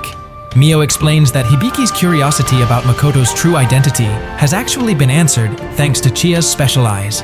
Hearing that, Hibiki lets out a sigh. She admits that she has been too naive and did not expect Chiya to faint after seeing Makoto's essence. Even so, Hibiki also admits that she herself does not know what Chiya actually saw inside Makoto. In other words, Hibiki's curiosity is the reason why Chiya had to experience such a shocking impact. Their conversation continues, and Mio reveals an important request. She wants Hibiki to become Makoto's guide. As usual, Makoto has received a task from Root, which is to deliver a dragon egg to a lake located within Limia's territory. To make the process easier and faster, Mio hopes that Hibiki would be willing to guide him. However, of course, there is another reason behind that request. Mio intentionally wants to bring Hibiki so that the hero can witness Makoto's true power firsthand. All this time, many humans have underestimated Makoto. They see him as someone equal to them, even treating him like an ordinary merchant. Very different from the demons, who can immediately sense how terrifying Makoto's power is. The demons show great respect, while humans keep causing trouble for Makoto. Because of that, Mio wants to deliver a strong message that Makoto is not someone who can be taken lightly. Hibiki falls silent for a moment. Her face shows caution. She answers that she will consider the matter first. Then she explains that there are several places in Limia that Makoto is not allowed to enter because his status is merely that of a merchant. Even though Makoto is a guest of the kingdom, he still does not have the right to enter certain restricted areas. Instantly, those words cause the atmosphere in the room to become slightly tense. Mio, upon hearing that, starts to look irritated. For her, that reason does not make sense. The Kingdom of Limia itself invited Makoto to express gratitude for saving their king and prince. So it is not fair if Makoto is limited and treated as someone of lower status just because he is a merchant. Before Mio's emotions truly explode, Lime quickly interrupts the conversation. He explains that Makoto is not the type of person who will cause chaos. Furthermore, since Hibiki has known Makoto for a long time, she should be able to persuade the kingdom to give Makoto more freedom during his stay in Limia. After considering many things, Hibiki finally nods. She decides that she will become Makoto's guide and help him with whatever he needs while he is in Limia. Lime looks relieved to hear that decision. With that, there is no longer any reason for a conflict to break out. After the conversation ends, they eventually leave. However, as Hibiki watches Mio and Lime go, she feels an ominous sense that has been lingering ever since Chiya fainted. There is a subtle fear in her heart about what exactly is hidden behind Makoto and Mio. Once they exit the room, Lime and Mio continue talking. Lime protests Mio's extreme actions. According to him, if Hibiki had refused to become the guide, Mio would definitely have destroyed the city without hesitation. Lime feels that their actions earlier were truly walking on the edge of danger. Mio does not deny that. Instead, she thanks Lime, because thanks to him, she did not have to destroy anything. Meanwhile, elsewhere, Makoto is currently attending a private meeting with Prince Joshua. This meeting takes place in a closed room without the presence of other nobles. However, the sight Makoto sees is quite unusual. Prince Joshua appears in a simple dress, in stark contrast to the appearance she shows during official royal duties. Even so, Makoto already knows Joshua's greatest secret, that this prince is actually a woman disguised as a man for political reasons.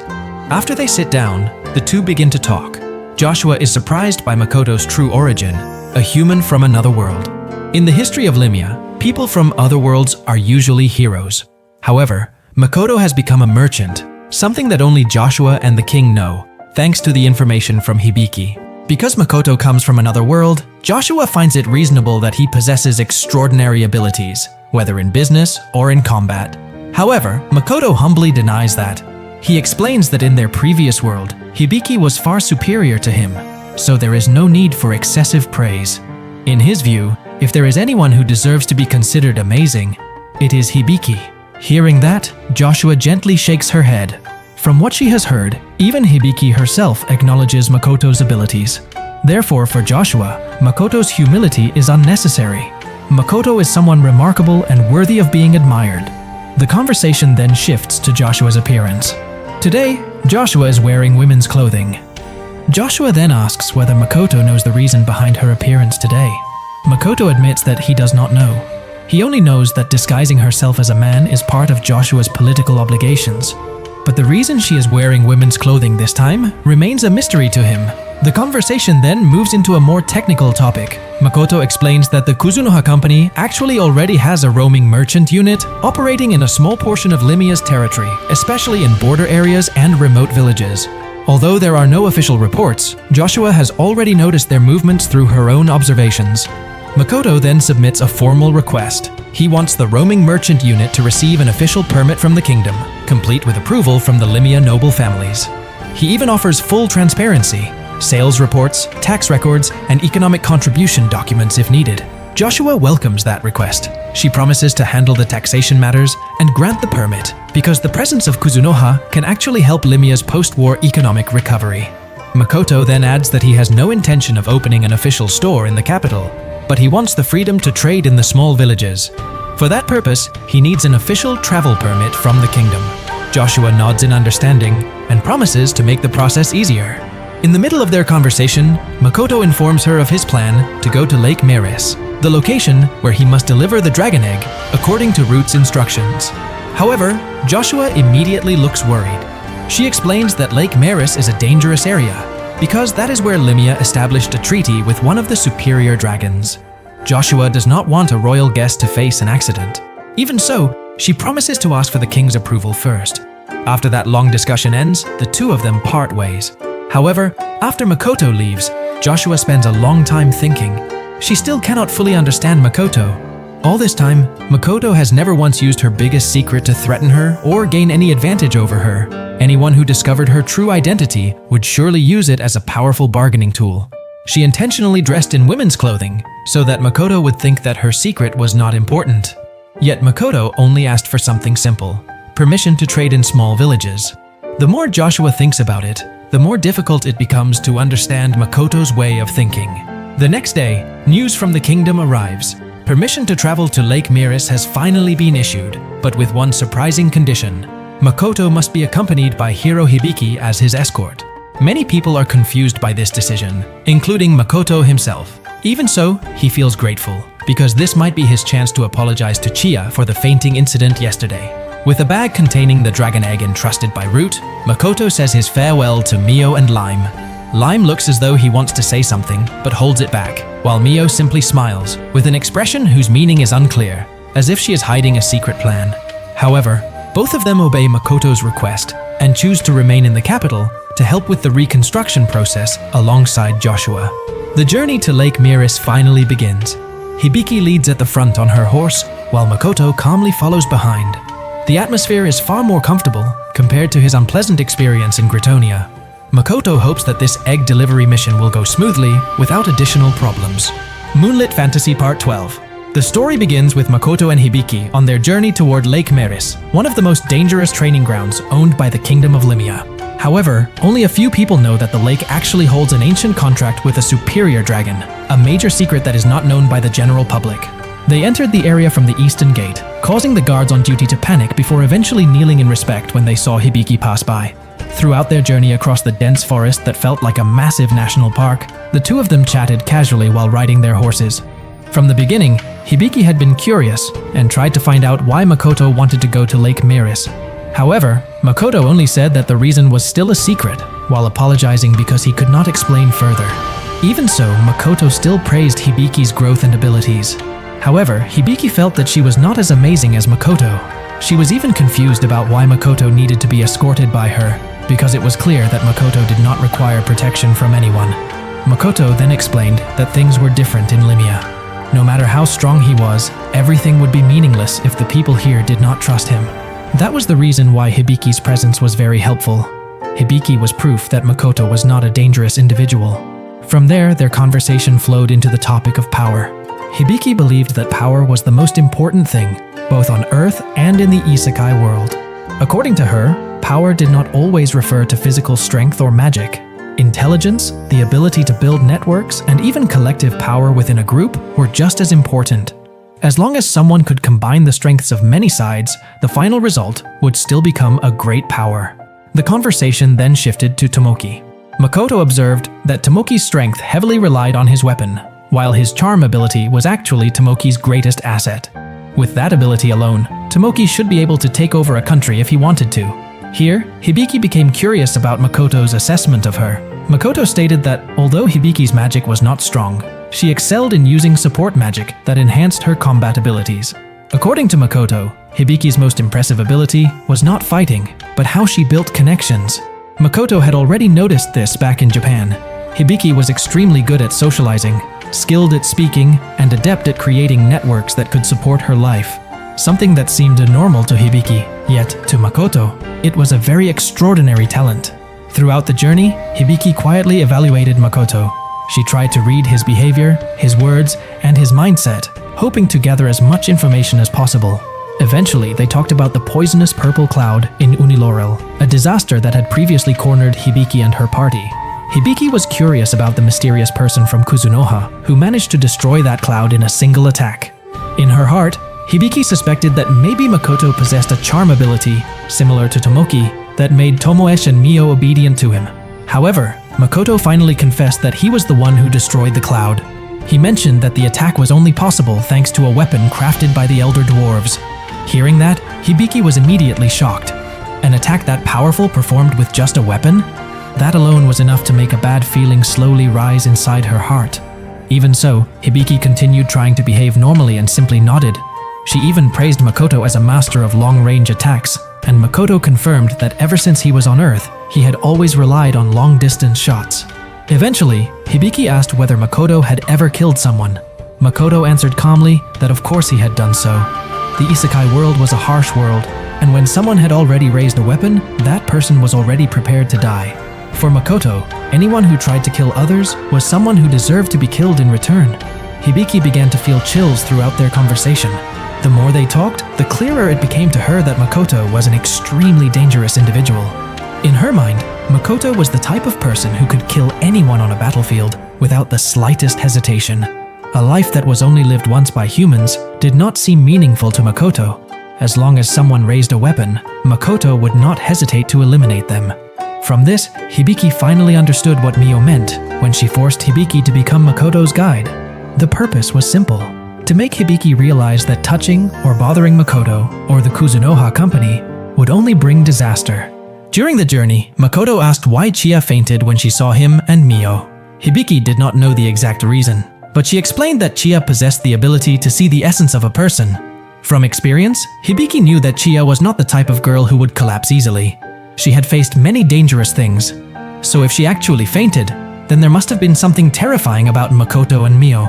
Meanwhile, in another place, Chiya had just regained consciousness. She stared at the ceiling with open eyes, but her mind was still drowning in the terrifying visions she had just witnessed. Through her spiritual eye, Chiya had seen the essence of the members of Kuzunoha. Lime appeared normal like an ordinary human, but Mio transformed into a giant black spider, the Black Calamity. However, this time, the creature looked tame, its eyes calm, and around its neck was a necklace with a chain connected to someone. That person was Makoto. In Chiya's vision, Makoto appeared as a faceless human, his body smooth and white like an eggshell. He held a beautiful bow in his left hand and 3 chains in his right hand. One chain was connected to Mio, while the other 2 stretched far into the distance. However, that was not what terrified Chiya. When her focus shifted to that white body, she saw a small crack, and from it emerged a dark hole that seemed to stare back at her. Inside that darkness resided something that was not a living creature, but it had eyes, watching Chiya with a deadly curiosity. That entity seemed to radiate death repeatedly and swallow the light of the goddess that always protected the humans. That moment made Chiya faint instantly. Now that she had awakened, the fear had not disappeared. For Chiya, Makoto was something that should not exist, and she felt it was impossible to consider such a being as an ally. She knew she had to report everything immediately, even though her body was still trembling violently. Back to Makoto and Hibiki, the 2 of them finally arrived at the area of Lake Miris. They walked along the wide lake shore until Makoto said that their next destination was the waterfall on the side of the lake. Hibiki immediately rejected that idea. She knew very well that the area was the territory of the Waterfall Superior Dragon, one of the most dangerous creatures ever recorded in Limia. However, Makoto stated that he already knew that from the beginning. He even emphasized that his mission indeed required him to go to the Superior Dragon's territory. He reassured Hibiki that his actions would not endanger Limia.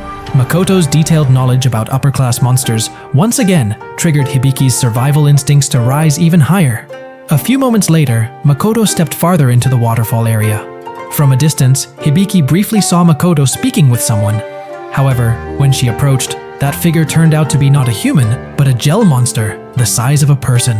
Hibiki instinctively prepared to fight, but Makoto looked completely calm, and even introduced Hibiki to the creature.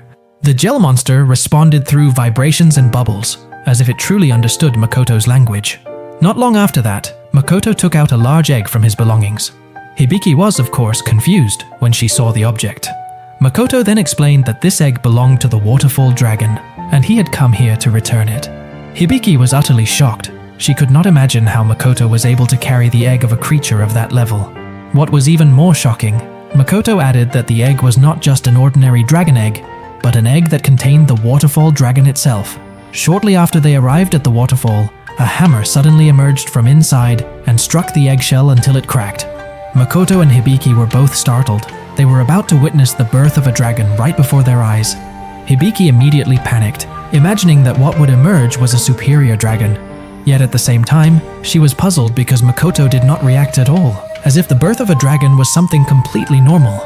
The hatching process proceeded very quickly. From within the shell, a small dragon named Waterfall emerged. Its body was still tiny, but its gaze already resembled that of a fully grown individual. With ease, it shattered the remaining shell into dust using magic. Then, speaking in very fluent human language, it praised the gel monster guarding its territory and greeted Makoto and Hibiki. Waterfall expressed gratitude to Makoto for taking the trouble to return him. After that, he invited Makoto and Hibiki to come to his home. The gel monster that accompanied them suddenly grew larger, its body becoming a transparent container that enveloped all 3 of them before diving into the lake toward a special chamber beneath the surface, a space between the lake and the land. Meanwhile, in the capital of Limia, the reconstruction process was still progressing slowly. Prince Joshua guided Mio and Lime around the city, which was still filled with ruins left behind by the demon attack. Lime could see that Mio seemed like she wanted to do something. He tried to stop Mio through telepathy, but the attempt was useless because Mio was completely serious. The reason was simple. Mio wanted to use her power to speed up the clearing of buildings that could no longer be repaired. Lime was terrified because if Mio used her true strength, the secret behind the rapid recovery of the Academy City would be exposed, and everyone would find out that that achievement came from the Kuzunoha company. However, Mio did not care anymore. She intentionally displayed her power in front of everyone. With a light touch, old buildings crumbled like sand, and debris was swept away within seconds. For Mio, all of this was a declaration. People must no longer underestimate the Kuzunoha company. Hiding their strength only caused misunderstandings to grow. Seeing Mio's overwhelming power, Joshua immediately requested her assistance to help rebuild the capital. She even emphasized that the kingdom was willing to pay any price. Mio, who already wanted to show her abilities, gladly accepted. On the other hand, Makoto and Hibiki finally arrived at the underground space of Lake Maris. Upon reaching the area, they were greeted by an extraordinary sight. A floating island in the middle of the lake, adorned with a grand temple designed in the style of ancient Greece. However, the beauty of the place was tainted by severe damage in every corner. Sword slashes, traces of magical explosions, and collapsed walls showed that this place had recently become the site of an intense battle. Waterfall then appeared in his small form while riding the slime monster named Gel. He explained that this space was a special dimension created through manipulation of the water reflections of Lake Maris. Hearing this, Makoto immediately compared it to Tomoe's Asora.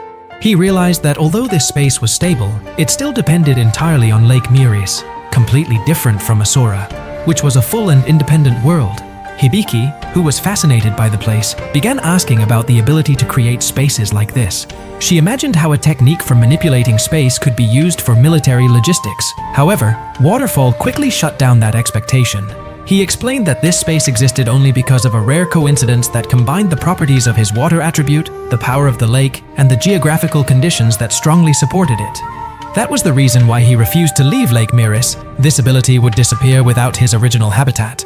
Waterfall also mentioned that there was someone out there who could create a room like the one Hibiki imagined, someone who was an expert in illusions.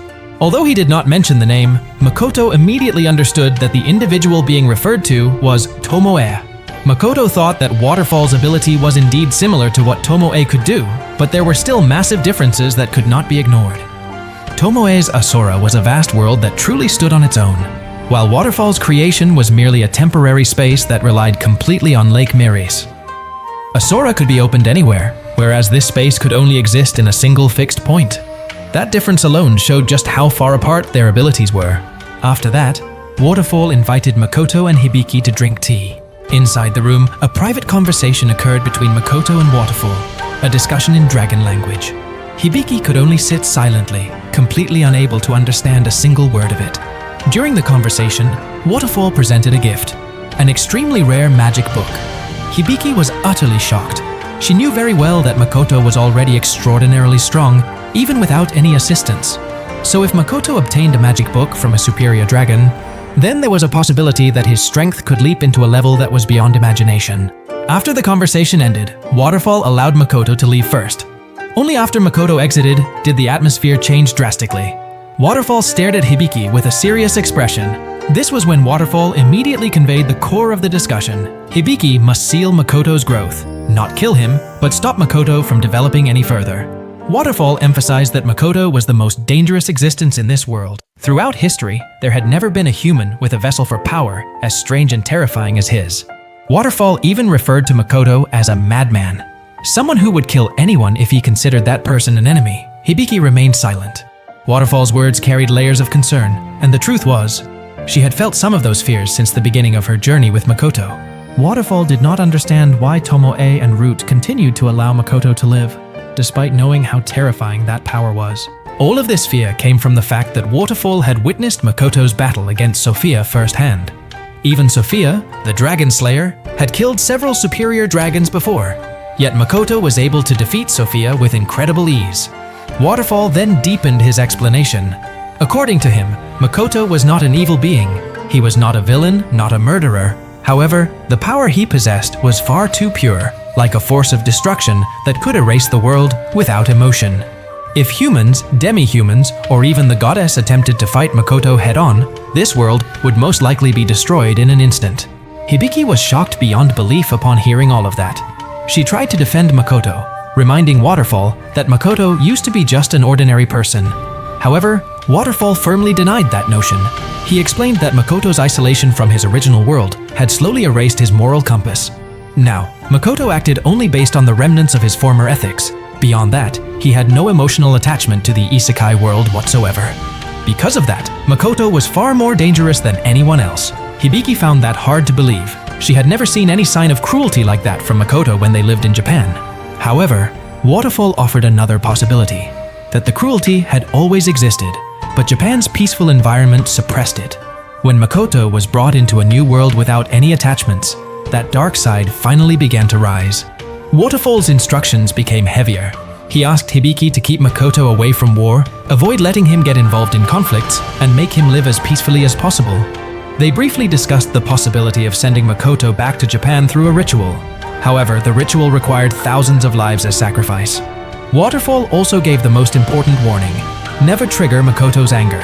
No matter how strong humans or other heroes were, it was impossible for anyone to win a fight against Makoto.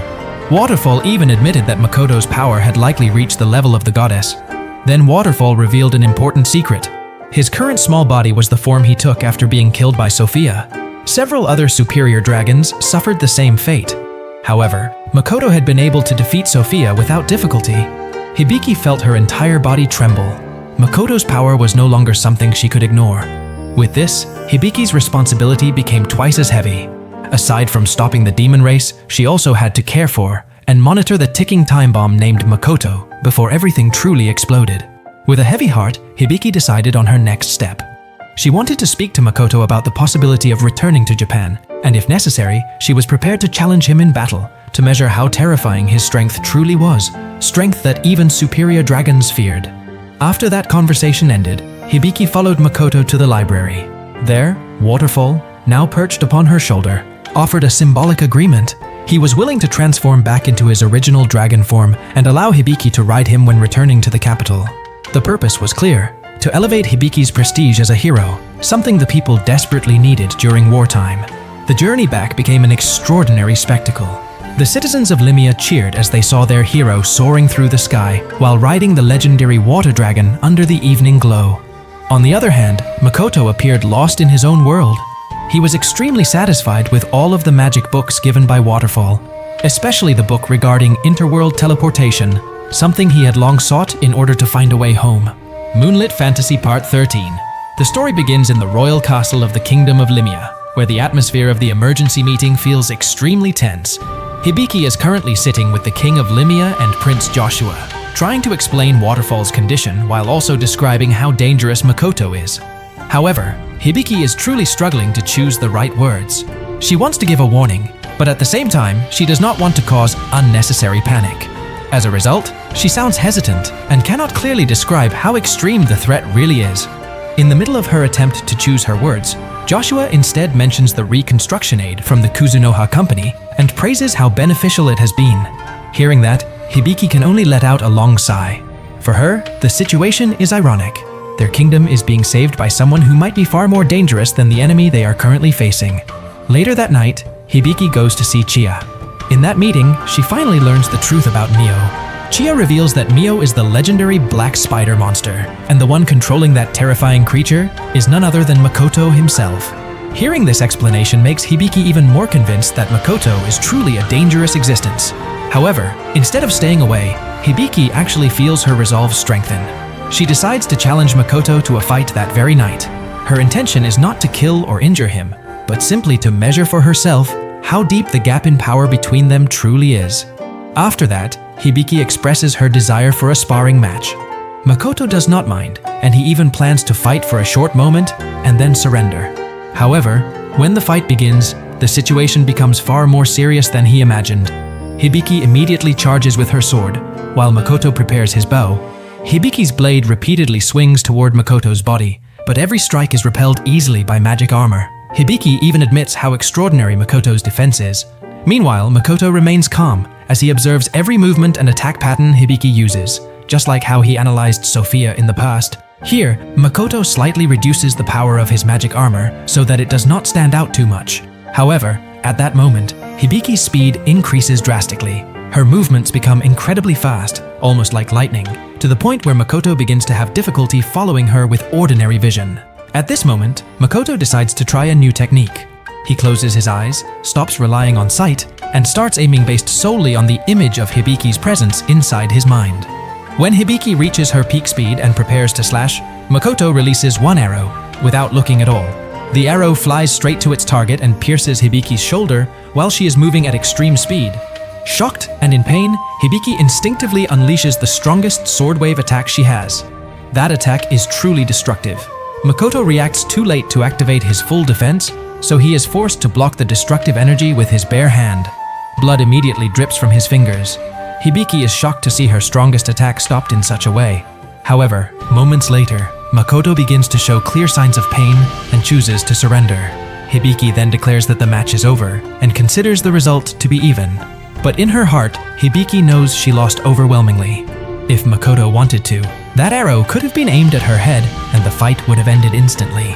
Meanwhile, Mio, who is watching from the sidelines, looks on with a thin, proud smile. A smile that immediately makes Lime, who is standing nearby, shiver in fear as he sees the terrifying expression on Mio's face. The next morning, the atmosphere in Hibiki's recovery room is far from peaceful. Mio is standing there, looking at Hibiki, who has just recovered from the arrow wound in her shoulder. Without attempting to appear friendly, Mio immediately gets straight to the point. She wants to know Hibiki's understanding after the duel against Makoto. Hibiki, with a heavy tone, finally admits the insane strength that Makoto possesses. However, Mio does not stop there.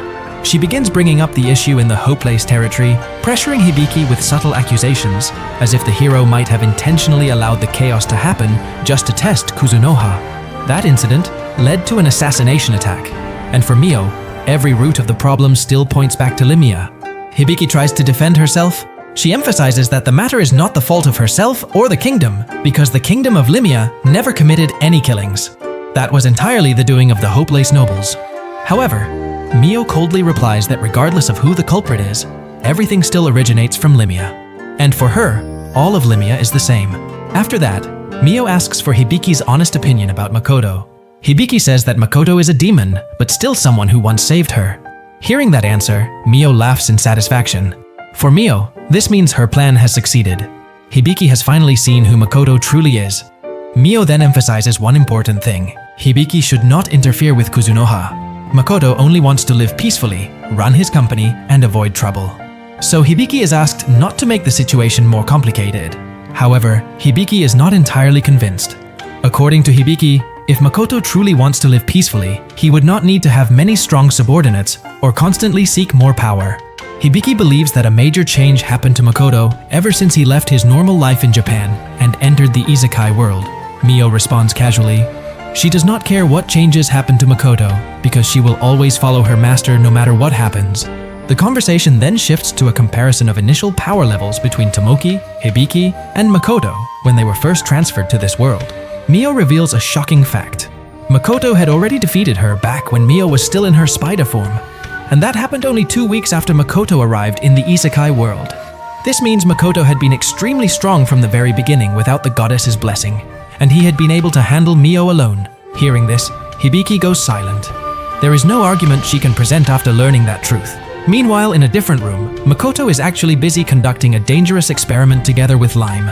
He is still curious about the sensation of Hibiki's attack from the previous night, especially how a technically weak attack was able to pierce his defense. To figure it out, Makoto tells Lime to attack him with full strength to test the durability of the magic armor. They begin repeating several movements from Makoto's battle against Hibiki. Then Makoto asks Lime to unleash his full power. Lime hesitates for a moment, afraid of injuring his master, but he eventually follows the order. He takes his best stance, channels all his mana into his katana, then launches a deadly thrust, followed by an explosive magical push from his palm. That technique is one of the high-level moves that would normally be capable of killing a strong monster. However, the result is not what they expected. Makoto's magic armor does not budge at all. Instead, Lime's katana shatters into pieces, unable to withstand the collision between Lime's full-power attack and Makoto's absolute defense. This experiment only makes Makoto even more confused. Lime's attack is clearly stronger than Hibiki's, yet Hibiki's attack was the one that managed to pierce the magic armor earlier. Makoto concludes that Hibiki must have some kind of special mechanism, either a blessing from the goddess or a unique technique that can bypass physical defenses. Not long after, Mio arrives and is puzzled by Lime's condition. Makoto explains that Lime was simply following his order. He then asks Mio to recreate the fight to see if there are any additional clues. After they mimic several important moments, the discussion finally begins. Mio believes that Hibiki truly has grown rapidly. There is something different about Hibiki's current strength. Hearing that, Makoto starts to suspect that Hibiki has received new power from the goddess, which might be the main reason behind her drastic improvement. After they finish discussing that matter, Mio informs him that Chiya wants to meet them. Hearing this, Makoto becomes interested and prepares to meet Chiya. Meanwhile, Joshua meets Hibiki to deliver something quite surprising. He tells her that Makoto requested a travel permit to conduct roaming trade within Limia. Joshua is confused. Why is his request so simple? Makoto's assistance so far has been enormous, even equal to the contribution of an entire nation. Hibiki simply explains that Makoto has always been that way. He never asks for anything excessive. Their conversation then flows to the topic of the Kuzunoha company. Joshua mentions how significant Kuzunoha's role was in reviving the Academy City after the demon attack. And now their aid is also extremely important in the recovery of the Limia capital. Hibiki explains that this is the defining characteristic of Kuzunoha. They will help any race that is struggling, even the demon race. Hibiki emphasizes that Kuzunoha does not care at all about the war between races. If the demon race needs food, medicine, or supplies, Kuzunoha will help without hesitation. And if humans are struggling, Kuzunoha will also help them in the same way. Hearing this explanation, Joshua falls silent. He understands the implication. Even though Kuzunoha does not directly participate in the war, their assistance to both sides essentially means they are also allowing the war to continue. However, in reality, their aid to Limia is enormous and cannot be refused. Therefore, Joshua has no intention of antagonizing the Kuzunoha company. In his view, it is far better to maintain a good relationship with Makoto and his followers. After that conversation, Joshua and Hibiki part ways. Not long after, Joshua speaks with Breda. He reminds Breda to focus more seriously on national politics, considering that Breda is the future candidate for the throne. However, Breda immediately refuses, insisting that she wants to continue supporting Hibiki. Joshua stresses that in terms of combat, Hibiki does not need anyone's help. Hibiki's strength has already far surpassed that of ordinary people. If Breda forces herself to join the battlefield, she will only become a burden. Joshua advises Breda to support Hibiki through political means, not through combat. Those words make Breda appear irritated. Joshua then explains the major risk that Breda has likely not realized. If the capital is attacked again, there is no guarantee that the king will survive. If the king dies before appointing an heir, the nation could instantly fall into crisis. Breda continues to insist. She wants to train until she becomes strong and remain by Hibiki's side. However, Joshua firmly tells her that she does not have any talent in combat. All members of Hibiki's party possess extraordinary abilities, and Breda will not be able to catch up to them with hard work alone. In the end, Breda begins to understand, although she still looks unsure. She is worried that if she leaves, Hibiki will lose one member of her party. But Joshua reassures her by saying that Breda's replacement has already been prepared. Night falls, and the scene shifts to the guest room where Makoto is staying. There, Makoto and Lime are casually talking about the possibility of the demon race attacking humans again. It is clear that Makoto does not care about the war, but he still states one important thing. He will save Hibiki if the situation becomes dangerous. Not long after, Hibiki arrives and asks Makoto to speak with her alone. Seeing Hibiki's serious demeanor, Makoto agrees. They walk through the dim castle corridor, and Hibiki uses the quiet atmosphere to arrange her thoughts. She wonders whether it is finally time to share the important information about the return summoning ritual, the method to return to Japan that she learned from Waterfall. Long story short, they arrive at a corridor that overlooks the entire land surrounding the castle. In that place, Hibiki finally speaks openly. She begins with the political condition of Limia. Hibiki explains that in this world, almost no country records its population properly, including Limia. No one knows how many citizens actually exist. According to Hibiki, logically, Limia's population should be able to reach 50 million people. But the taxes received by the kingdom are only half of that number. There is only one conclusion. The the nobles are committing massive corruption. And because the kingdom's funds are insufficient, their readiness for the next war will be extremely poor. For that reason, Hibiki requests Makoto's help. She wants Makoto to supply essential goods once the war begins. Of course, Limia will pay accordingly. However, Makoto sees this from a different perspective. In his view, if he supplies goods during the war, that means he is taking the side of humans. Therefore, without hesitation, Makoto immediately refuses Hibiki's request. After Makoto declines, Hibiki begins to reveal something more personal. She admits that she also doubts the goddess who rules this world. But unlike Makoto, who has already cut his emotional ties, Hibiki confesses that she has deep bonds with many people in this world. Because of that, she does not want to return to Japan before the problems of this world are resolved. Her goal is clear. After the war between humans and the demon race ends, she wants to change the world, to create a peaceful world without discrimination between beings. And that is why she asks Makoto to help her, hoping that the war can end quickly. Makoto responds calmly. For him, a peaceful world without discrimination is an almost impossible concept because humans live following the teachings of the goddess, which from the beginning glorify humans as the highest race. But Hibiki argues that this world still needs the goddess. If the goddess were to suddenly disappear, the world could fall into complete chaos. Hibiki believes that Makoto does not care about this world, and thus he never considers the possibility of such chaos. In her argument, Hibiki refers to the demon race as terrorists. Makoto immediately refutes her firmly. According to him, Hibiki has become too trapped in prejudice to the point that she sees other races as terrorists. Makoto explains that the demon race is fighting to survive. The discrimination taught by the goddess for hundreds of years has left all non-human races with no choice but to accept their fate or resist. Hibiki still believes that the demon race should be able to make peace like the demi-human races. If demi-humans are able to coexist with humans without war, then the demon race should be able to do the same. Moreover, according to Hibiki's logic, starting a war would only diminish their chance of survival because humans are the majority. It is impossible for the demon race to win against the majority. Makoto counters again. If the demon race does not fight, they will be forced into slavery by humans. Hibiki admits that slavery is something that cannot be avoided in this world, but she believes that someday the world will definitely change. According to Hibiki, humans can learn and grow. Slowly, discrimination can fade away. Makoto emphasizes that as long as the teachings of the goddess exist, discrimination will continue to exist. In fact, the goddess is the root cause of the world's problems. Hibiki acknowledges that the world has indeed fallen into ruin, but she still wants to stop the war. For that reason, she needs Makoto's help to face the demon race. However, Makoto remains adamant in refusing. The conversation becomes increasingly heated when Hibiki says that Kuzunoha's refusal to take the side of humans is exactly what will make the war never end. Makoto answers that he also dislikes war, but the source of the problem is not the demon race, it is the foolish teachings of the goddess. Makoto firmly states that the goddess must be defeated. Hibiki falls silent, finding it difficult to accept that idea. According to her, no one can defeat the goddess. And even if that were to happen, who would replace the goddess? If the goddess disappears, humanity will collapse. However, Makoto replies that this world has many gods, so one of them can definitely take the goddess's place. Hibiki rejects that argument. In her view, losing the goddess would create a massive crisis that cannot be handled easily. But Makoto considers it merely temporary chaos. The world will eventually stabilize. Those words make Hibiki look irritated. In her opinion, Makoto always claims to be anti-discrimination, yet his lack of concern for humans is actually a form of discrimination itself. Makoto defends himself, emphasizing that he has never taken the side of any race. He simply sees humans as the same as every other race.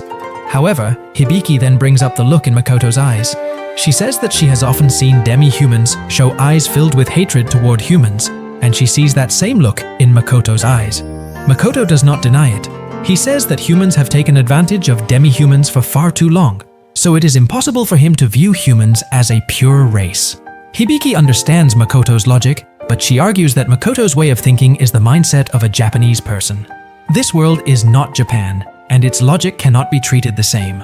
Hibiki explains that in this world, the choice of the demon race to wage war is considered wrong by everyone. Makoto still rejects that reasoning, stating that the logic of this world is what is wrong. Hibiki explains that changing the logic of this world requires a long time, and it can only begin after the war ends. If the goddess is overthrown, the world will only plunge deeper into chaos, and the war will never end. Makoto closes that argument with one sentence: he has his own path. In the end, Hibiki understands. Kuzunoha will only help the victims of the war, but will not participate in it. Hibiki's main goal remains the same, to end the conflict. She believes that if humans win and the demon race surrenders, only then can the world be changed. Makoto simply listens without altering his stance. Their discussion ends with mutual understanding. Hibiki starts to realize that Makoto is someone who stands in opposition to the goddess. With a serious tone, Hibiki tells Makoto that the goddess did not respond when the church requested help during the attack on the capital. Makoto nods, assuming that at that time, the goddess was together with the other gods. Even though their viewpoints differ, Makoto feels pleased that he can have an honest discussion with Hibiki. He finally understands Hibiki's perspective and how the people of this world think. In the end, Makoto realizes that according to the standards of this world, he would definitely be considered a dangerous terrorist. However, he still wants to fight the goddess at least once. Makoto hopes for one thing, that he and Hibiki will never become enemies. He wishes to avoid a direct clash with Hibiki no matter what happens. So, that is the recap of Part 13 from Tsukimichi, Moonlit Fantasy.